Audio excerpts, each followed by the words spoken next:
Hola, soy el ingeniero Rafael Stringel, director académico de Selle y te doy la bienvenida a esta masterclass llamada Las 4 llaves para ingresar al mundo de la automatización industrial. Comencemos. Bueno, vamos a comenzar con nuestra masterclass llamada Las 4 llaves para introducirte en el mundo de la automatización industrial. ¿Quién es Rafael Stringel? ¿Quién soy yo? Bueno, soy ingeniero en electrónica y control, egresado en el 2007 por parte de la Universidad Regiomontana.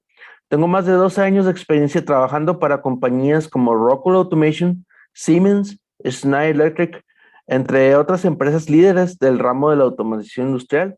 En Rockwell Automation me desempeñé como eh, Application Engineer en LVMCC o MCCs, o Centro de Control de Motores de Bajo Voltaje, en la parte de diseño.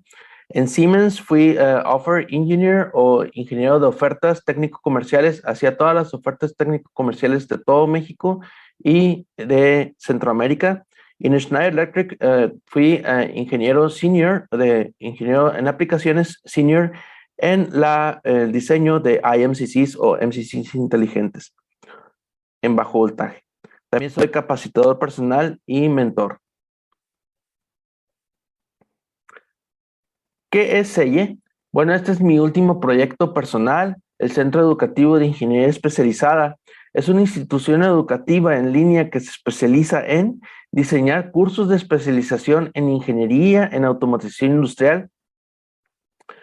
Nuestro concepto es compartir experiencia profesional, no solamente conceptos teóricos, sino experiencia. Y nuestros cursos están diseñados con los estándares didácticos de la SEP, con la norma S0366. ¿Por qué las personas fracasan al intentar aprender automatización industrial? Yo detecté 3 causas principales. Una es que tratan de aprender por su cuenta, de manera gratuita, desde el boom del Internet, la creación de YouTube y las redes sociales, se han creado mucho contenido digital de todo tipo de tema y de mucha calidad. Hay de mucha calidad, perdón, de media y muchísimo de baja calidad, por lo cual hay que ser muy selectivo en el tipo de contenido que consumimos en redes sociales. Por lo tanto, muchas personas pues aprenden con instructores mal capacitados. Hay muchos que con este boom del Internet, ahora también con pandemia, gente que se autoproclama gurú de algún tema, en este caso la automatización industrial. Si checamos su contenido, gente que conocemos del tema, podemos detectar que o les falta capacitación o les falta experiencia en campo. Y eso pues genera contenido de muy baja, ínfima calidad.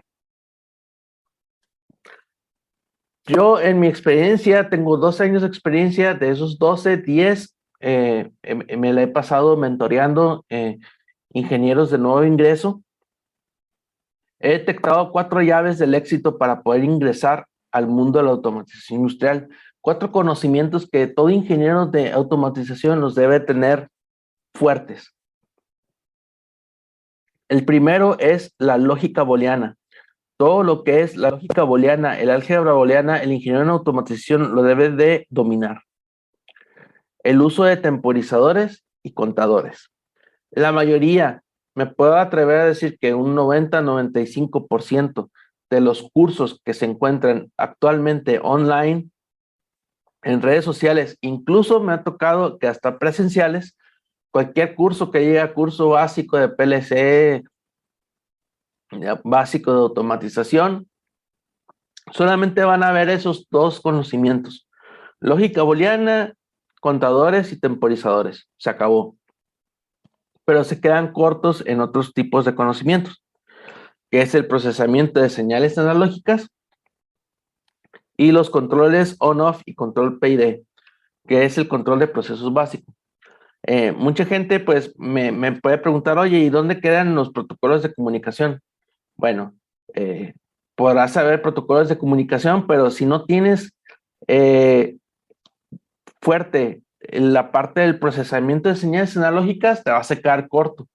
¿Por qué? Porque, por ejemplo, que tengamos un horno y que este horno tiene un termopar, un sensor de temperatura conectado a una entrada analógica de nuestro PLC y el cliente dice, yo lo quiero tener este dato de la temperatura en una pantalla o a lo mejor en un sistema SCADA, en un sistema de lo más nuevo que es el IIoT, subirlo a la nube. Entonces, por eso tenemos que saber cómo procesar esa señal analógica, escalarla y poderla desplegar en donde el cliente nos diga. Entonces, se necesita toda esa serie de conocimientos. También, por ejemplo, los controles on-off y PID. El control PID pues, se usa mucho en motion control, aunque pareciera que no. En todo lo que es servo drives, los servo drives dentro de sus algoritmos tienen lazos PI de corriente que nos regulan el torque del servomotor. Los servomotores no están dados en HPs como los motores normales, sino que son dimensionados en unidades Newton metro o unidades de torque o par. El lazo PI lo que hace es que regula la corriente que se obtiene de unas donas de corriente que se ponen en la salida de las tres fases del motor.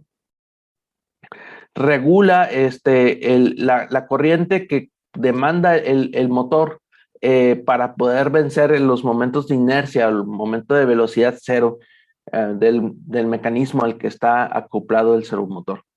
En una experiencia que tuve, instalamos un servo drive y a cada rato, unas 18, 20 horas de uso se quemaba. Incluso fuimos con el fabricante Delta y lo que detectamos es que el autotuning no estaba funcionando adecuadamente y se tuvo que sintonizar el lazo PI de manera manual. Con eso arreglamos el problema, ¿no? Primero vamos a ver lo que es la lógica booleana. El término booleano viene de un apellido que es Boole. Este apellido pertenecía a un matemático amateur y filósofo también amateur llamado George Boole, de principios del siglo XIX. Este señor tanto era un fanático de las matemáticas como un fanático de la filosofía. Combinó sus conocimientos matemáticos con sus conocimientos de lógica filosófica y lo que resultó fue el álgebra booleana. Su descubrimiento y su desarrollo quedó escondido, se podría decir, quedó escondido por más de un siglo, desde principios del siglo XIX hasta finales del siglo XIX, principios del siglo XX, se redescubrió la utilidad de lo que es la lógica booleana o la álgebra booleana con la invención primeramente del conmutador telefónico y luego se importó este conocimiento a lo que es la automatización industrial con la lógica cableada. Del lado derecho tenemos dos representaciones booleanas.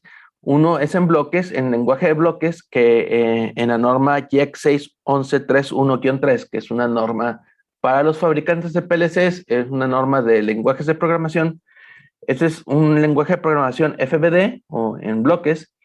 Y del lado derecho tenemos un diagrama en escalera que en lenguaje de programación JEC se le dice LD.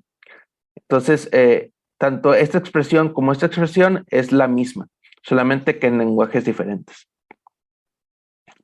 Tenemos compuertas lógicas, tanto compuestas como simples. Ahorita solamente vamos a ver lo que son las compuertas lógicas simples, que todo ingeniero de automatización debe saberse de memoria y saberlas utilizar. Del lado izquierdo tenemos una variable booleana o lo que es un buffer. Simplemente 0 significa falso o apagado o abierto y 1 es verdadero o encendido o cerrado. Aquí tenemos la tabla de verdad. Cuando la entrada A es 0, la salida es 0 y cuando A es 1, la salida es 1. El equivalente eléctrico, pues lo vemos en la casa, cualquier foco que está conectado a un switch, el switch se cierra, la carga, en este caso una bobina, se energiza, ¿no? Eso es un buffer o una variable booleana. Luego sigue la compuerta lógica NOT. Una compuerta lógica es una operación booleana, una operación matemática booleana, que dependiendo de la combinación de sus entradas, va a tener un comportamiento en la salida o un resultado en la salida. Aquí, esta es la compuerta lógica NOT, es la más sencilla. Se puede decir que es el inverso del buffer. Aquí, esta es su representación en diagrama de bloques. Y la tabla de verdad, pues es lo contrario al buffer. Cuando A esté desactivada, tendremos una salida verdadera, un 1 en la salida X. Y cuando la A sea 1 o esté activada, en la X habrá un 0. Esa es su expresión algebraica, X igual a A negada.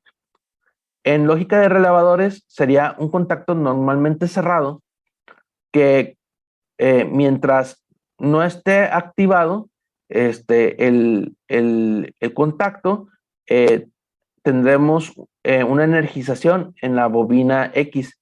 Y cuando esté activado, se va a abrir el contacto y va a haber una desenergización en la bobina X. Luego tenemos la compuerta lógica AND. La compuerta lógica AND quiere decir y en inglés, entonces tenemos que si A y B es 1, tendremos un 1 en la salida X. Esa es su simbología en lenguaje FBD y su simbología algebraica, que es prácticamente como una multiplicación A por B, pero no se dice así, es A y B. Tenemos la tabla de verdad, que podemos ver que cuando A es 0 y B es 0, tenemos un 0 en la salida. Cuando A es 0 y B es 1, tenemos un 0 en la salida. Cuando A es 1, B es un 0, tenemos un 0 en la salida. Todo aquí tenemos un 0. Solamente cuando ambos son 1, tenemos un 1 en la salida. Entonces, la lógica de relays equivalente sería 2 o más contactos normalmente abiertos conectados en serie. Si solamente A está cerrado, pues no tendremos continuidad y no habrá energización en la bobina X.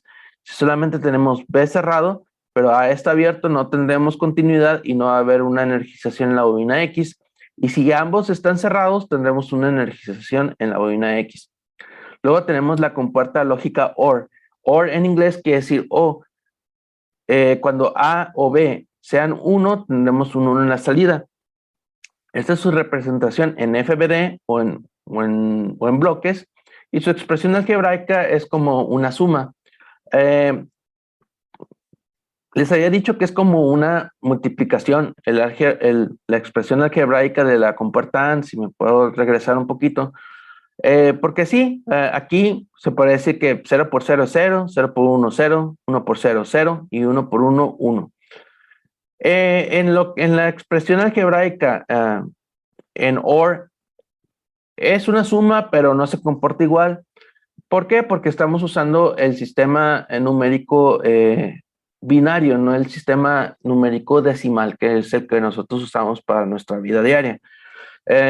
Entonces, cuando A y B son 0, pues tenemos un 0 en la salida. Cuando B sea 1 y A sea 0, tenemos un 1 en la salida. Cuando A sea 1 y B sea 0, tenemos un 1 en la salida. Y cuando ambos sean 1, tenemos un 1 en la salida. 0 más 0 es 0, 0 más 1 es 1, 1 más 0 es 1. Y 1 más 1 no es 2, sino es 1 porque es binario. Entonces, la representación en relays se puede hacer que son 2 o más contactos normalmente abiertos conectados en paralelo. Entonces, cuando los dos estén abiertos, no estén activados, pues no hay continuidad, no hay energización en la bobina. Cuando A esté cerrado, va a haber una energización en la bobina. Cuando B esté cerrado, va a haber una energización en la bobina. Y cuando ambos estén cerrados, va a haber una energización en la bobina. Ahora veremos el uso de contadores y temporizadores. En la imagen estamos viendo un temporizador de la serie RE22 de Schneider Electric. Es un temporizador que se usa en control eléctrico, pero es un temporizador de última generación, se puede decir. Es electrónico, está basado en microcontrolador, tiene una tarjeta electrónica dentro. Hay muchos tipos de temporizadores, unos 20. Eh, hay temporizadores, por ejemplo, un temporizador de periódico, que es por medio de pulsos. Se usa, por ejemplo, para una sirena. Por ejemplo, si necesitamos una alarma audible, pues ponemos uno de esos y pues tenemos ahí una sirena audible. Pero básicamente en la industria se usan mayoritariamente dos, que es el temporizador on delay y el temporizador off delay. El temporizador on delay, todo esto son términos en inglés porque todo esto o se desarrolló en Estados Unidos o en Inglaterra. On delay, traducido ya al español así directo, tenemos que es un temporizador de retraso a la conexión. Tenemos, por ejemplo, una bobina TTX. ¿Por qué una bobina? En los principios de los temporizadores, allá por el principio del siglo XX, eran temporizadores electromecánicos. ¿Qué quiere decir esto? Pues tenemos una bobina, la bobina produce un campo magnético, pero en lugar de simplemente atraer pues un fierro, una leva que cierra o abre contactos, como en un relay normal, lo que tenemos es que mueve un cierto de mecanismos. Antes tenía una perilla que daba clics. Un clic equivalía aproximadamente a un segundo y, y se le daba una cantidad de clics de izquierda a derecha, y cuando se activaba la bobina, pues se regresaban esos clics y ya clic, clic, clic, clic, y al momento de regresarse totalmente, pues se activaba un clutch que cerraba los contactos. En la universidad, en el laboratorio, ahí todavía tenían uno y es donde lo vi. ¿Cómo actuaba? TTX, pues la bobina, TX es el contacto. ¿Cómo funciona? Se energiza la bobina y tenemos un periodo T, que es el que se le configura al temporizador, que obvio que todos estos temporizadores se pueden hacer por software, ¿no? En PDC, ya no solamente pues en forma de hardware, ¿no? Entonces, se le configura un periodo T, un periodo de tiempo. Por ejemplo, si cada cuadrito fuera una unidad de tiempo, por ejemplo, un segundo cada cuadrito, aquí tendríamos 5 cuadritos, 5 segundos. Un periodo T de 5 segundos que empieza a contar desde que se energiza la bobina, cuenta 5 segundos, y a los 5 segundos se cierra el contacto mientras la bobina esté energizada. eh, el contacto va a seguir cerrado, y cuando se desenergice la bobina, el contacto se abre, se vuelve a abrir.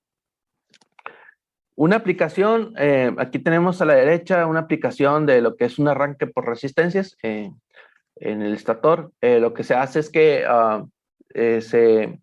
se ponen dos contactores, perdón, en paralelo, uno con unas resistencias en serie, el otro en bypass o bypassando las resistencias. Lo que se tiene es un periodo de entre 3 a 6 segundos, 5 segundos, según para tener un periodo de tiempo las resistencias producen una caída de voltaje, una división de voltaje, y nos produce un arranque en bajo torque. Eh, se usaba, bueno, ya está obsoleto esta metodología. Aún se usa en proyectos de bajo coste, en el cual no se quiere invertir en arrancadores suaves de estado sólido. Pues se usa este tipo de metodología que ya es muy antigua, el cual la resistencia eléctrica pues nos ofrece una caída de voltaje y nos produce un arranque en torque bajo. Entonces, se usa primariamente en bombeo para reducir el golpe de ariete. eh, se arranca el contactor con las resistencias, pasa un tiempo T, se activa este timer y lo que hace es que cuando se cumple el tiempo T, se desactiva el contactor de las resistencias y se activa inmediatamente el contactor en tensión plena y ya se tiene ese tipo de arranque suavizado. El temporizador off delay es prácticamente el inverso del on delay. Traducido es temporizador de retraso a la desconexión o desactivación. Se energiza la bobina y inmediatamente se cierra el contacto TX. Se desenergiza la bobina TTX y empieza a correr el periodo T al que se le fue configurado, en este caso 5 segundos. Se cumple el tiempo T y se vuelve a abrir los contactos. En este lado tenemos una aplicación de unos conveyors que están en una planta aquí en un municipio contiguo a Monterrey que se llama Santa Catarina. Ellos producen pasta de trigo, espagueti, sopa, y se tienen unos silos al aire libre y se transporta el trigo, el grano de trigo, a los molinos que están dentro de la planta por medio de conveyors, pero los conveyors pasan por un tramo en aire libre. Hay muchas palomas, entras a la planta, está lleno de palomas, de nidos de palomas, porque pues ahí está la comida, ¿no? Están comiendo las palomitas, el trigo. Para la empresa es una merma despreciable, pero al fin y al cabo es merma, ¿no? Entonces, lo que se tiene es que cuando se quieren, lo que tienen es que cuando pican el botón de stop de los conveyors, no quieren que el conveyor pare y quede el trigo así expuesto y que se lo coman todas las palomas. Entonces quieren aprovechar todo el trigo o lo que más se pueda. Entonces se hacen cálculos con la velocidad lineal del conveyor o de la banda transportadora y se le pone un tiempo para que cuando le piques al stop, todo el trigo caiga en el molino y se desperdicie lo menos posible. Luego tenemos los contadores. Tenemos count up y dos tipos de contadores, el count up o el conteo ascendente o el count down o conteo descendente. Existen también los contadores rápidos que se usan para frecuencias de conmutación altas, en especial para encoders o posicionamiento, pero se deben de usar, se debe de saber usar estos dos contadores por lo menos. El count up es un contador ascendente, se le pone un valor predeterminado al que tú quieres llegar al conteo y de 0 a ese valor predeterminado, set point, llegas y se activa si es hardware, se activa los contactos. En este caso, por ejemplo, aquí tenemos un contador de hardware. Me gustó este ejemplo, no es de Schneider, pero es de otra marca, pero me gustó que tienen tanto la parte electromecánica como la parte digital. Y en tiempos antiguos, muy similar a los temporizadores, los contadores eran electromecánicos. Se energizaba una bobina que movían unos engranes, que movían esos numeritos de la carátula. Al llegar al conteo deseado, se cerraban los contactos que pues, podemos ver en este ejemplo en la parte de atrás. El countdown, pues, el count up, pues cuenta ascendentemente de 0 a un valor predeterminado y el countdown de un valor predeterminado a 0 y cuando es 0 se activa. Luego tenemos el procesamiento de señales analógicas. Aquí en la imagen tenemos una gráfica que nos simboliza una señal analógica que está siendo medida. Y esas barritas semitransparentes son los escaneos de nuestro convertidor analógico a digital que nos traducen estos valores de voltaje o corriente en valores digitales. Esta gráfica nos muestra todo el procesamiento. Yo solamente les mencioné ahorita una parte, pero este procesamiento que esta gráfica muestra, el ingeniero en automatización lo tiene que tener dominada. Tiene Aquí tenemos, por ejemplo, una variable física que puede ser temperatura, presión, nivel, velocidad, cualquier variable física. Y tenemos a esta variable física que la queremos medir, le ponemos un sensor o un transductor, son sinónimos. Cuando se habla de un sensor, se habla de un transductor, y cuando se habla de un transductor, se habla de un sensor. ¿Qué es un transductor? La palabra en sí nos da una idea como de traducir, como traductor, y en sí es un traductor. Lo que hace es que nos traduce nuestra variable física en una variable eléctrica. Por eso el de análogo, analogía o igual, similar, igual. Eh, las variables eléctricas analógicas que se usan en voltaje se usa de 0 a 10 volts. La señal que le decimos bipolar de más o menos 10 volts, que se usa mucho en variadores de frecuencia. Eh, y en corriente se usan de 0 a 20 miliamperes, que no es muy usual, pero sí lo hay, y de 4 a 20 miliamperes, que es la más usual.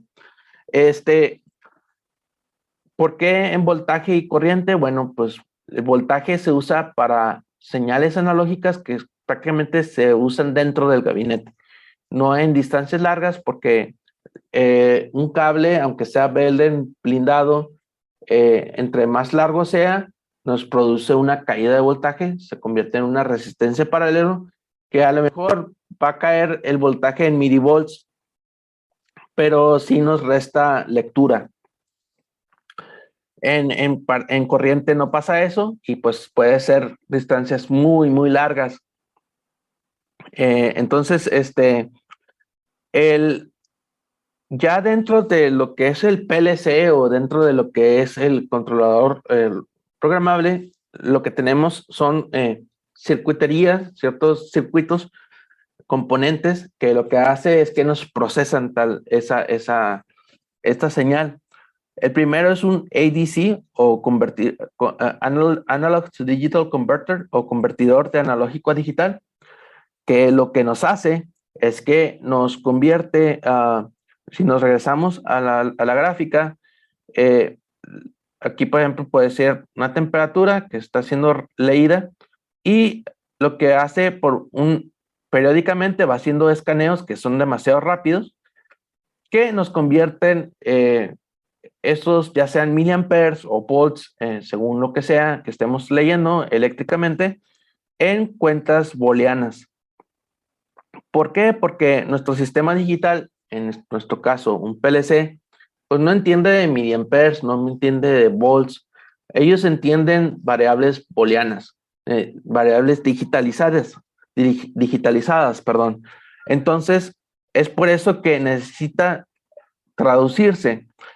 Ya el programador hace una serie de instrucciones para procesar esa señal analógica y escalarla y todo lo demás, todo lo que él quiera hacer en su programa.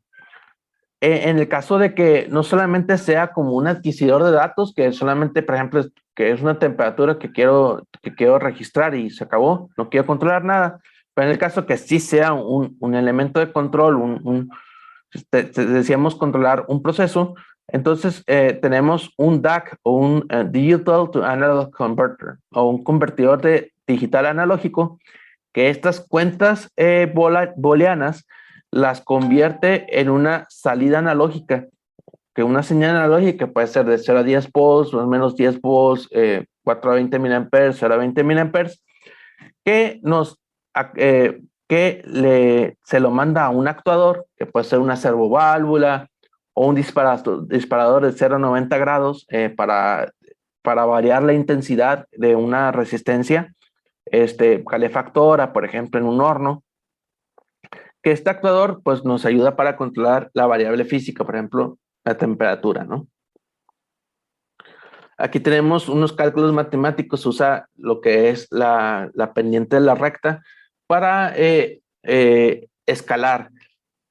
¿Por qué escalar? Por ejemplo, aquí estamos escalando de cuentas de valor del convertidor analógico digital a cuentas a unidades de GPM o galones por minuto. que es una unidad de ingeniería para flujo de algún fluido, ¿no? Agua, petróleo, gasolina. Entonces, aquí se tiene pues una gráfica en la cual nos ayuda, a nosotros no nos sirve de nada como humanos, no nos sirve de nada pues ver la medición en cuentas booleanas, nosotros necesitamos o digitales.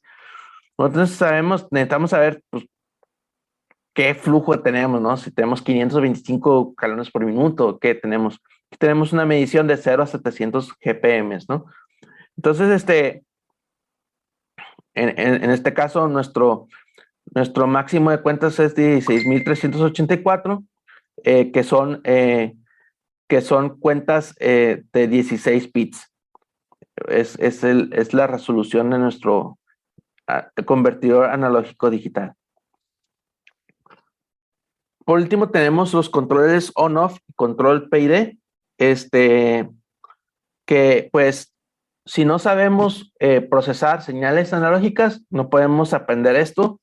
Primero tenemos que saber procesar las señales analógicas, dado que todo esto es control analógico y debemos de dominarlo. En el control de procesos, pues existen el control on-off y el control PID. El control on-off o control apagado, encendido o encendido apagado es el control más empírico, más sencillo en el control de procesos. No se necesitan tantos conocimientos matemáticos. Es muy empírico, lleva poco tiempo de desarrollo de ingeniería. Este tipo de control lo podemos ver en electrodomésticos, por ejemplo, los mini splits. En el caso, por ejemplo, que estemos usando por ejemplo, un mini split en modo de calefacción, pues, por ejemplo, tenemos nuestro set point, que es nuestro valor deseado en temperatura. Y bueno, aquí está en modo histéresis. Existe el modo simple y el modo en histéresis. El modo simple, pues, es, por ejemplo, el que tenemos en una cafetera eléctrica. Una cafetera eléctrica tiene un termostato que es normalmente cerrado, está en serie con el switch de encendido. Cuando tenemos nuestra cafetera ya armada, con el café y todo, el agua, le aplicamos el switch de encendido y el termostato empieza a sensarla, se puede decir, sentir la temperatura del agua. Por lo general están configurados, están configurados a una temperatura entre el 94 y los 98 grados Celsius, porque es la temperatura de infusión deseada óptima para hacer un buen café americano. Entonces, cuando llega al set point, que por ejemplo está 94, pues se abre el termostato y desconecta la resistencia calefactora, así sucesivamente hasta que se termine de hacer el café y desactivemos la cafetera. En este caso tenemos un control on-off con histéresis. Esto lo podemos ver en mis splits, por ejemplo, en este caso en modo calefactor. Lo que hace una histéresis es que nosotros, el usuario, por ejemplo, pone en el control del mini split una temperatura a la cual quiere llegar, por ejemplo, 23 grados, y el programa de la tarjeta del mini split, pues según, yo no soy ingeniero de diseño de mini splits, pero suponiendo que sea una histéresis del más menos 5%, se calcula un 5% arriba, un 5% abajo, y y pues lo que se tiene es que empieza a calentar, llega al límite, empieza a calentar el, el compresor con resistencias o está encendido, llega al límite máximo, se apaga, baja y llega al límite mínimo y se vuelve a prender, y así sucesivamente por todo el tiempo que esté el mini split o el calefactor encendido, ¿no? Este es un control on-off muy usado en este tipo de elementos. Yo me refiero a los mini split o climas tradicionales. El control PID, hablando de mini splits o de calefactores, lo usan los que tienen la tecnología inverter. Los otros, el control on-off es sumamente pues ineficiente energéticamente hablando, porque ya sea el motor o la resistencia, la carga, vaya, la estamos pues energizando al 100% y desenergizando cada rato. Esto nos produce picos de corriente que pues la CFE o la compañía eléctrica nos las está cobrando a todo lo que da, y pues, es ineficiente eléctricamente o energéticamente hablando. Es por eso que los mini splits tradicionales pues sí consumen un buen de electricidad. El control PID es un control más científico, más analítico, más matemático, lleva matemáticas avanzadas, transformadas de Laplace, ecuaciones diferenciales, pero, pues se pueden sintonizar, es la palabra, el término correcto, de manera empírica. Sí se puede. De este lado tenemos lo que llamamos un lazo de control, un lazo cerrado de control. En este bloquecito es nuestro proceso, por ejemplo, un horno al cual se le monta un sensor, un transductor, una RTD, un termopar, el cual va conectado a nuestro controlador PID. Puede ser un PLC con bloque PID o hay unos así cuadritos que son los controladores PID que ya vienen hechos, ¿no? Y que se montan en el gabinete. Se conecta a nuestro sensor y ya dentro de nuestro controlador tenemos un algoritmo de PID que pues prácticamente pues tiene, por ejemplo, una entrada, ya sea digital, una entrada analógica que es nuestro set value o set point, nuestro valor deseado, el que queremos llegar. En este caso es un horno, una temperatura deseada, que entra a un comparador. Este comparador nos calcula una diferencia que es el set value menos el process value con el valor de proceso, que es el valor que está midiendo nuestro sensor. Y esta diferencia nos da igual a un error. El error puede ser positivo, que es cuando se pasa de nuestro set point, o negativo, que es cuando baja de nuestro set point. Este error pasa a una acción sumatoria. Este es uno hay varios algoritmos PID, pero este es el más usual, en el cual tres acciones matemáticas, la acción proporcional, la acción integral y la acción derivativa, se suman, dando que se manda una señal, una salida analógica que se le llama CV o control value o valor de control, señal de control, que va a un actuador que nos afecta a nuestro proceso o nos manipula el proceso. El chiste del control PID es de que la variable a controlar, pase lo que pase, llueva, truene, relampaguee, no varíe, se mantenga en el set point, pase lo que pase. La acción proporcional es simplemente un multiplicador, es una variable, un número que multiplica el error y lo que nos hace es una rapidez en el proceso. Por ejemplo, tenemos una P igual a 1 y en este caso nuestra temperatura, podemos decir, pues avanza muy lentamente, llega al set point, se pasa y luego se estabiliza así. A lo mejor dices, no, pues funciona así, ¿no? Me es satisfactorio, pero la mera verdad, pues no, imaginemos que esto no sean segundos, sino que sean horas, pues tardaría bastante en calentar el horno, ¿no? Y luego se pasa mucho y luego ya se estabiliza. Entonces lo que se le sube a la P y tenemos, por ejemplo, a 8 y tenemos una respuesta más rápida, pero más inestable. Tiene una cresta y luego baja y luego ya se estabiliza. Es más rápido, pero es más inestable. Y si lo subimos a 18, tenemos una cresta mucho más alta, un error mucho más alto, luego baja, vuelve a subir, luego baja y luego se estabiliza, mucho más rápido, pero muy inestable. Es por eso que se debe combinar con las otras acciones. En la acción integral, el cálculo integral o una integral, como la conocemos, su equivalencia en aritmética es un promedio. Lo que hace es que promedia el error conforme al tiempo. Por ejemplo, tenemos un tiempo integral, así se le llama, igual a 1, y pues tenemos una proporcional muy alta, entonces nuestro proceso es muy alto, pero pues va a variar mucho el error, entonces súper inestable.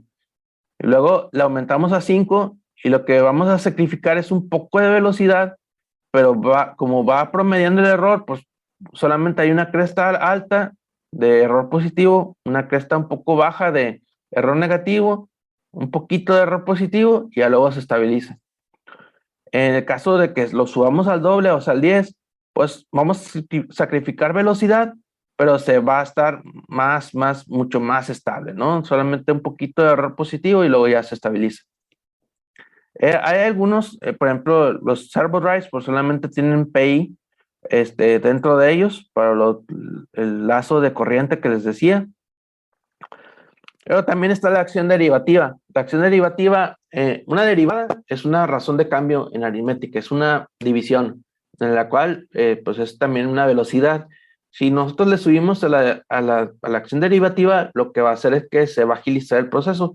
Solamente hay que tener mucho cuidado porque, número uno, se nos puede desestabilizar muy rápido si le subimos en exceso, y también necesitamos tener una entrada analógica, una señal analógica bien limpia, dado que eso nos puede suceder que si jugamos con la acción derivativa, nos puede desestabilizar el proceso. Ahora vamos a ver el ejemplo, que es una enderezadora y cortadora de barras de soldadura. Aquí tenemos un diagrama una máquina enderezadora enderezadora y cortadora de barras de soldadura. Aquí tenemos un alimentador que es prácticamente un rollo de soldadura que se va desenrollando. Simplemente es una pera loca, ¿no? Un mecanismo loco, no tiene ningún motor. El motor está de este lado. La varilla, se puede decir que entra a unos molinos. El molino lo que hace es que endereza la varilla, le da una enderezada. Aquí está un motor que está jalando. En la ingeniería se le puso BP Inner o motor alimentador. Está alimentando de varilla al proceso. Luego llega a otro proceso en la cual el cliente quiere poner un verificador de enderezamiento, que es un tubo en el cual entra la varilla aquí, y si está muy torcida, alguna de esas torceduras va a tocar alguna de las paredes del tubo, el cual por medio de electromagnetismo lo que hace es que se genera un campo magnético que cierra un contacto y nos manda la retroalimentación que la varilla está sumamente torcida, entonces va a salir de mala calidad, entonces para todo el proceso, entonces para poder rectificar la calibración de los molinos. De aquí sale y se le da una rectificada final, aquí entra a la cizalla, que es esta parte, entra la varilla y llega a una especie de tope, un tope mecánico, en el cual aquí está un motor que siempre es el motor de la cizalla, siempre está en acción, y cuando llega al tope se actúa un clutch mecánico que actúa la cizalla, acopla el motor al mecanismo de la cizalla, corta la varilla a la longitud deseada y bueno, y se va depositando en esta bandeja. Ahora, esta es la ingeniería, no tiene ningún tipo de PLC, es puro control eléctrico. Entonces, ¿qué es lo que quiere el cliente? Pues necesita cambiar de relevación industrial, como lo tiene ahorita, a un controlador programable, es decir, una migración de automatización rígida a una automatización flexible. Entonces, también necesita una visualización de alarmas en una pantalla LCD y también necesita un control sencillo de producción, por lo que necesita contabilizar las varillas producidas por turno de producción. Entonces analizamos la ingeniería del cliente, entonces vemos que tiene un contactor de tensión plena. Este es el motor de la cizalla o del cotter, y este es el sensor, el motor de la cizalla, perdón, y este es el motor de alimentador de la varilla. Tiene un contactor reversible de forward y reverse. Luego la parte de control, aquí está el transformador, tiene una lámpara, luego las tres bobinas, el del cotter y las dos bobinas de forward y reverse, y varias botonería. Lo que tenemos que hacer es, en la parte de control, contabilizar cuántas entradas digitales y cuántas salidas digitales nos va a ocupar nuestro PLC o nuestro controlador. Entonces, todo lo que sea switches o botonería, contactos o botonería, se considera como entrada digital. Entonces tenemos los contactos de nuestros OLs, E1 y E2, y tenemos aquí botonería de on y off del coder, on y off del forward del PP inner, dos contactos del selector manual off y automático, y tenemos otros dos botones de jog. Entonces lo que pasa es, se pasa todo esto a una bitácora de señales. Aquí tenemos la bitácora de entradas digitales. Estas bitácoras, también el programa de ejemplo, están en una carpeta que la voy a poner en la descripción del video. Ahí voy a dejar la carpeta, se baja, se descarga gratuitamente. Ahí están estos formatos para futuros proyectos que ustedes tengan. No hay una regla en cuanto al formato, la verdad. Este formato lo tengo usando desde que egresé, empecé a trabajar en automatización, me lo enseñaron y lo sigo usando. Simplemente, pues tienes una columna, este es Excel, y tienes una columna donde vas contabilizando, tienes el nombre que le vas a poner en el programa, el tipo de señal. Bueno, pero es que es un OL, un push button normalmente es abierto, un push button normalmente es cerrado, un selector, push button normalmente abierto y así. Y bueno, la dirección a la cual uno la va a mandar de nuestro PLC. Yo aquí le puse un código de colores, digo, no es norma, si lo quieren hacer, háganlo, si no lo quieren hacer, no lo hagan.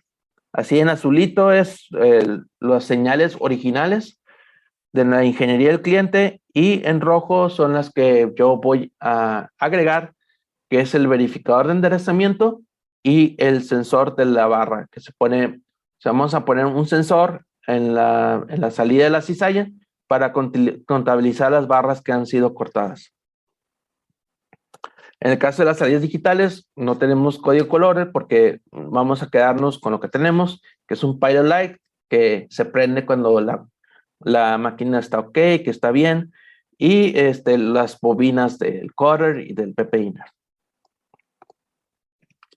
Con toda esta contabilización de señales, elegimos nuestro relevador inteligente. ¿Por qué relevador inteligente y no PLC? Bueno, dentro de los controladores programables hay gamas altas, gamas medias y gamas bajas. Funciona igual que un smartphone, que los smartphones. En los smartphones tenemos smartphones de gama alta, de gama media y de gama baja. Los de gama baja, pues los podemos comprar en Oxxo y 1,200 pesos, 1,200 pesos, ya tienes tu telefonito inteligente. Claro que pues con las cámaras de baja resolución, igual las pantallas de baja resolución, poca memoria. Y pues no lo puedes comparar con un iPhone 13, ¿no? Con sus cámaras de HD, a todo lo que da, ¿no? Y sus memoria infinita, casi, ¿no? Entonces, y tenemos también los de media que pues no son ni alta ni baja, ¿no? Acá también, En la gama alta tenemos los PAC, que son los Programmable Automation Controllers, que podría ser un ControlLogix, un Modicon M340. Son de Schneider, por ejemplo. Esos sí, controladores, sus PACs, tienen ya funciones avanzadas de comunicaciones. Ya todo está casi todo hecho mediante bloques. Los conectas a la nube de una manera súper fácil. Luego tenemos los PLCs, que prácticamente pues sí tienen grande memoria como los packs y todo, pero hay veces que como son una generación anterior a ellos, pues la conexión a lo que es el IoT o la nube, como le decimos ahora, pues no es tan fácil, se necesitan gateways. Las comunicaciones industriales son un poquito más a mano, no tienes tantos bloques y cositas así. Y a lo que es gama baja, pues el equivalente, para poner un equivalente comercial, en PLC es el S500, el S7300 de Siemens. Ya en gama baja tenemos lo que son los relevadores inteligentes, que es el Serial Logic, como el que estamos viendo, o por ejemplo, para poner otra marca, está el logo de Siemens. Tienen toda la funcionalidad de un PLC, todo lo tienen igual, o sea, solamente tienen la memoria un poco reducida. Incluso podemos hacer lazos PID, controles PID, podemos hacer muchas cosas, tienen eh, capacidades para conectarse a protocolos de comunicación. Lo único es que por lo general pues solamente los vamos a poder conectar de manera de esclavo, no como master. Pero sí lo tienen. Entonces, para este tipo de proyectos pequeños, un relevador inteligente pues es más que suficiente. Este conocimiento de las gamas de controladores lo tenemos que tener también dominado a la hora de cotizar y de diseñar, porque pues no le vamos a poner un controlador X a una máquina como esta, ¿no? Entonces lo tenemos que tener en cuenta. Bueno, vayamos a programar. Bueno, lo que vamos a empezar a hacer es analizar cómo es que hice el programa. Por tiempo no lo voy a hacer desde cero, pero yo voy a explicar todo lo que hice y todo lo que contiene. Entonces, principalmente aquí podemos ver que yo ya direccioné conforme a mi bitácora de señales digitales. Yo ya direccioné todos los sensores y todos los contactos y botones a mis entradas digitales, y a mis salidas digitales todo lo que son las la lámpara piloto y las bobinas de los contactores. Entonces, aquí pues lo que ven que está un poco diferente a lo que es la lógica original, dado que pues uno pues hace su propia lógica, su propia ingeniería. Entonces, lo que empecé a hacer, este es un método, esto es lo que ven, que por ejemplo ven una bobina M1 que se repite un contacto aquí abajo. Esto se le llama un set reset o un flip flop.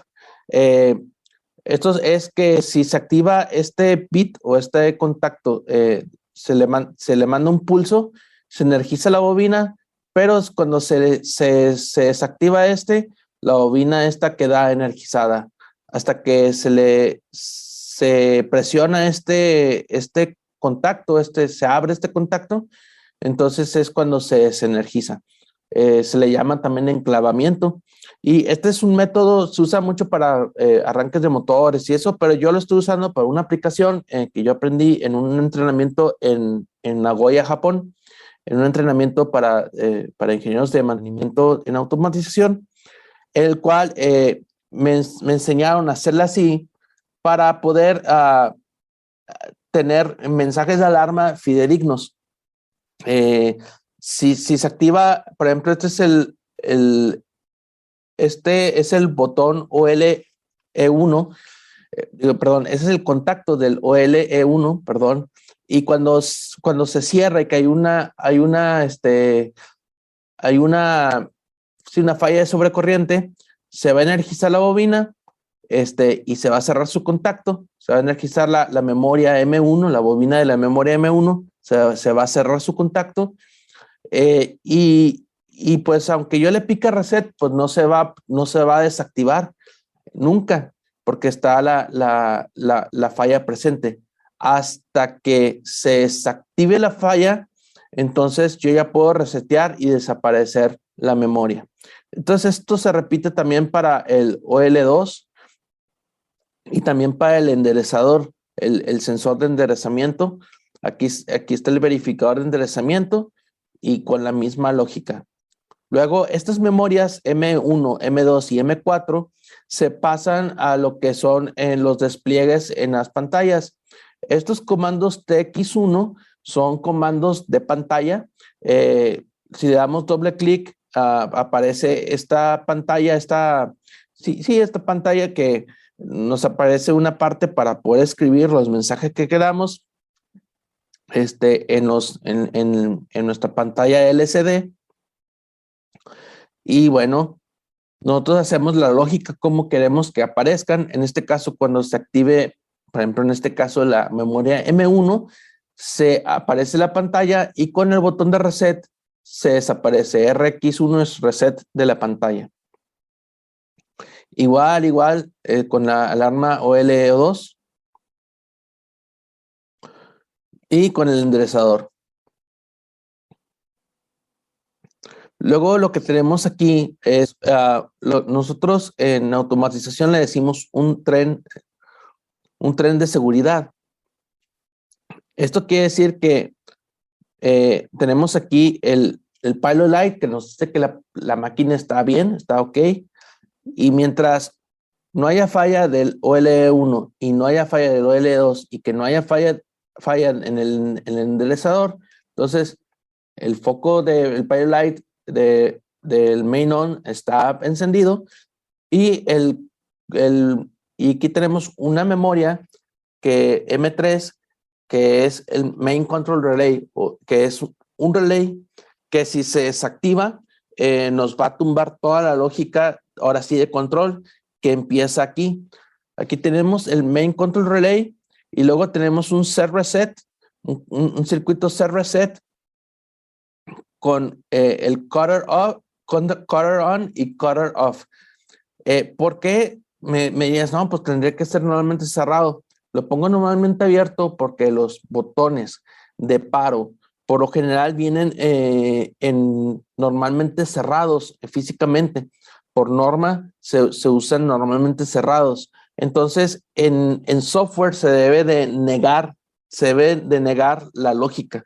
Entonces lo ponemos, se le aplica un teorema de De Morgan y se pone normalmente abierto. Igual aquí tenemos uno que debería ser un contacto normalmente cerrado, lo ponemos normalmente abierto porque el contacto, ahora sí que eléctrico del botón es normalmente cerrado. Entonces, aquí pues solamente si se activa el cutter on, pues vamos a tener operación en el BP inner, que es nuestro alimentador. Tenemos, aquí ya se está apareciendo la lógica del cliente original. Entonces, aquí si está el manual, pues tenemos unos botones de yogueo que van directamente tanto a forward como a reverse. Y en automático siempre va a ir en forward para alimentar constantemente la varilla. Aquí tenemos la lógica para el contador acumulativo, el contador de barras. Solamente tenemos el sensor de barras, un sensor inductivo que va a estar sensando cada vez que pase una barra ya cortada, la va a estar sensando y solamente el contador va a actuar si el cutter, o sea, si la cizalla está encendida, o sea, que esté en acción de cortar y pues que haya un pulso en el sensor. Entonces, pues para evitar que falsos conteos. Y el contador lo hemos configurado hasta el máximo de conteos o impulsos, como le llaman aquí, que es el 32.767 pulsos o conteos. El Celio Soft 2, que es el software que estamos usando, es un software libre de Schneider, no necesita licencia, no necesitas ningún crack, no necesitas nada. Lo puedes bajar libremente de la página de Schneider. Yo voy a dejar el enlace en la descripción del video. Luego tenemos el reset del contador. El reset del contador se hace con la tecla Z3. Estos Z3, estos botones Z3 son botones que están en la carátula de nuestro Celio Logic. Igual yo puse aquí como reset el Z4, que es el extremo, el que le sigue es el Z3, perdón, de derecha a izquierda. Y para acceder a la pantalla de conteo, se usa la tecla Z1, conteo de barras, y aquí ponemos lo rojo es texto no fijo o no dinámico, y verde es texto dinámico. Y el contador de barras, pues aquí se ve el actual o el acumulado, y aquí se va viendo cómo va avanzando el contador. Bueno, vamos a simular. Para simular, pues nos vamos aquí y estamos ahorita en modo edición. Podemos editar nuestro programa. Lo vamos a poner en modo de simulación. Aquí nos aparecen unas botoneras que nos van a facilitar la simulación. Aquí tenemos dos botones, uno de Run y Stop. Esto es un switch que tiene en la parte frontal, que se usa como de manera de seguridad para nosotros y los que nos rodean. Se pone en Stop para que ninguna señal, por ejemplo, yo puedo aquí activar cualquier señal, cualquier entrada digital, y no va a hacer nada, no va a tener ninguna reacción nuestro Celio Logic, todo que está en stop, y es para seguridad. Muchas veces la máquina pues no queremos o no está aún en la posición de home y están activados sensores que no deberían de estar activados, y nos pueden hacer un movimiento brusco de la máquina, un movimiento no programado de la máquina, que nos puede lastimar o incluso lastimar a otros o matarnos, ¿no? Entonces es muy peligroso, ¿no? Entonces es por eso que se pone en stop. Para empezar a correr el programa, debemos poner en run, y aquí ya empieza a correr. Como no hay ninguna falla, se prende el main on pilot light, que es la salida Q1, se prende.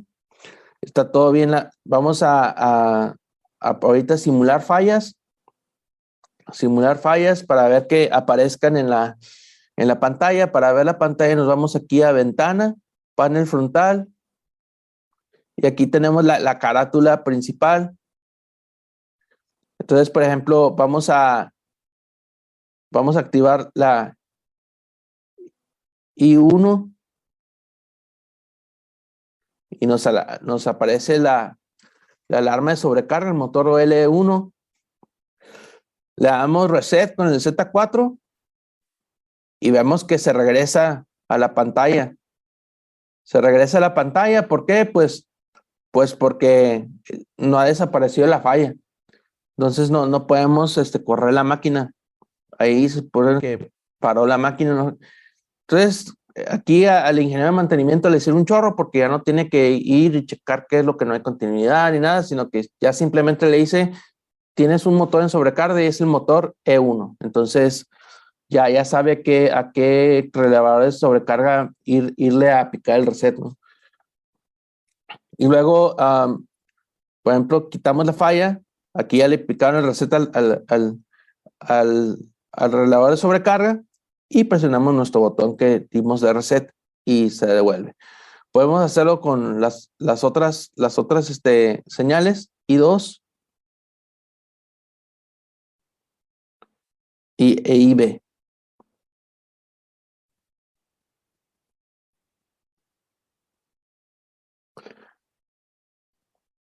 Ahora vamos a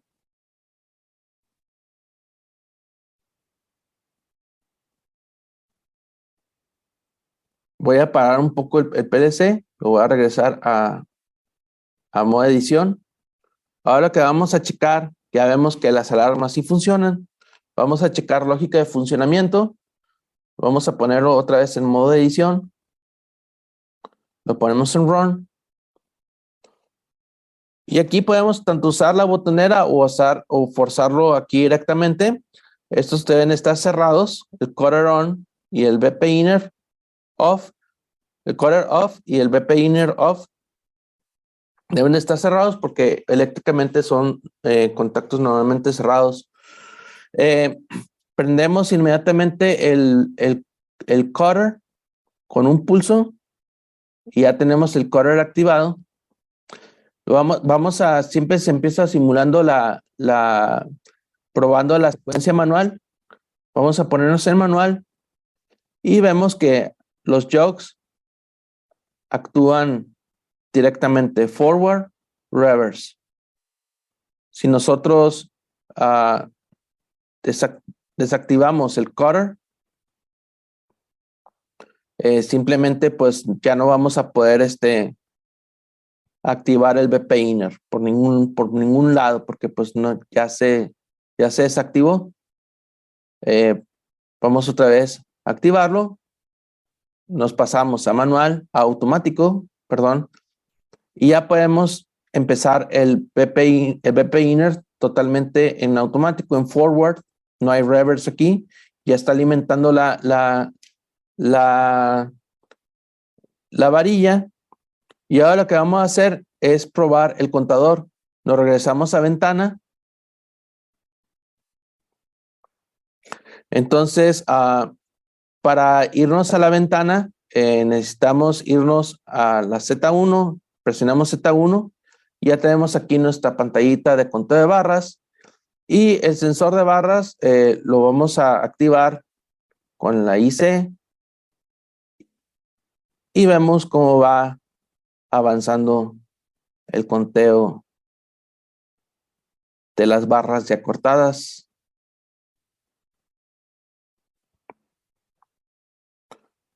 En el caso de que se termine el turno, el supervisor de producción se mete la pantalla, anota en una bitácora cuántas barras fueron producidas y resetea. ¿Cómo? Con el botón Z3. Y se regresa a cero. Bueno, hemos llegado al final de nuestra simulación. Te presento mi curso. Mi curso se llama Control Eléctrico y el uso de relevadores inteligentes.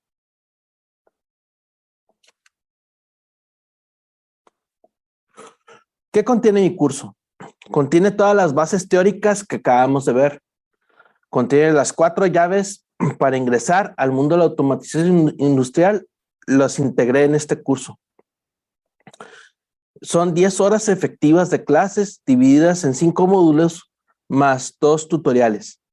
Además del curso, tiene material didáctico que ya viene incluido en el curso, como un manual estudiante, que es un ebook de mi autoría, que está dentro del curso, dentro del drive del curso, que tú lo puedes descargar, y pues todos los ejercicios ya resueltos para que tú los repliques, material didáctico adicional de las clases, ¿verdad?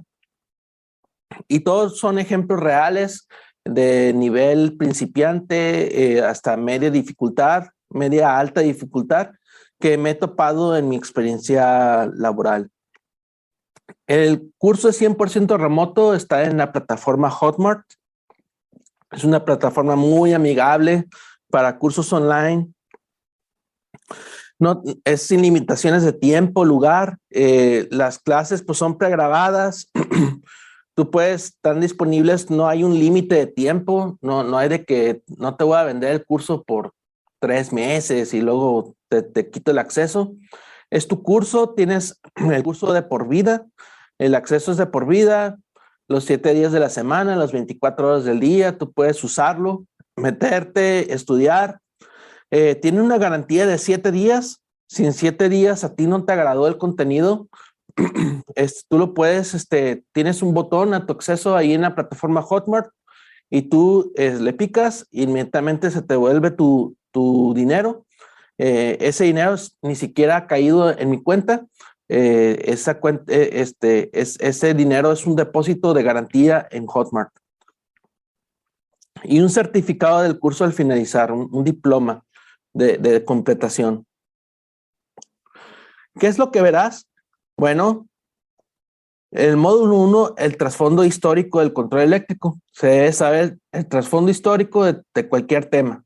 En este caso, pues, por ejemplo, te comenté de George Bull, de la invención del conmutador telefónico. Entonces, esperemos todo desde la antigüedad, cómo nació la automatización, luego la automatización moderna a principios del siglo XX y hacia dónde va la automatización actualmente en el siglo XXI, ¿verdad? El módulo 2, veremos todo lo que es el álgebra booleana básica, las compuertas lógicas, más otras herramientas de simplificación booleana, ¿verdad? En el módulo 3, veremos lo que es la oferta del relevador inteligente Serial Logic de Schneider Electric, toda su instalación, todas las formas de aplicación, las analizaremos a profundidad. Y también en el módulo 4 veremos lo que es la lógica digital, que es memorias, temporizadores, contadores, el diseño de una HMI básica y otras cosas más. En el módulo 5 veremos lo que es el uso y el procesamiento de señales analógicas, el escalamiento de señales analógicas y control de procesos básicos, controles on-off y control PID. Por lo que ves que las 4 llaves para entrar a la automatización industrial están dentro de este curso. ¿Cuánto cuesta el curso? El curso a la venta normalmente está en 1,200 pesos, pero solamente por las siguientes 48 horas, introduciendo el cupón Control CIE, tendrás un descuento del 30%, que es un precio de 840 pesos, es un precio especial de introducción. Es simplemente ir al link del producto, al link de la página del producto. Es una página de Hotmart, no es una página desarrollada por mí. Solamente a mí me permite personalizarla, ponerle mi nombre, ponerle mi currículum, ponerle algunas opiniones de clientes, pero la página es de Hotmart. Tu transferencia no va a ser hacia mi cuenta, sino es un PayPal de Hotmart. No es 100% segura. Yo no tengo nada que ver ahí. Aquí pues simplemente bajas la página y pones tus datos, ¿no? Para registro. Si tienes un RFC al cual tú quieras hacer que te haga una factura a ti, Hotmart te puede facturar y sin problema. Pones ahí tu número de RFC y ya deja tus datos bancarios. Puede ser tarjeta de crédito, 2 tarjetas, tarjeta de débito, puedes pagar en efectivo en Oxxo o por PayPal. Ingresas el cupón de descuento. Este es un videito que me hizo una compañera de Hotmart en España. Bajamos, ponemos nuestros datos, le dices que tienes un cupón, ahí vas a poner Control CIE. Mi compañera le puso un descuento, ¿no? Es un cupón genérico, ¿no? Para probar. Y ya tienes el descuento válido. Ahí ya te lo aplica, a ella pues le sale en euros porque está en España. Y comprar ahora. Es el botón de comprar ahora. También tiene pago por contado y pago en cuotas. Eso es algo muy, muy amigable de Hotmart, ¿no? Y ya listo, ya tienes tu curso. Entonces, ¿tienes alguna pregunta que tú quieres hacerme? Ya sea que me la dejes en la sección de comentarios en YouTube o me puedes mandar un WhatsApp en mi fanpage, ahí viene mi WhatsApp, o ya los que han entrado a mi masterclass pueden contactarme libremente. Bueno, pues muchas gracias por su asistencia.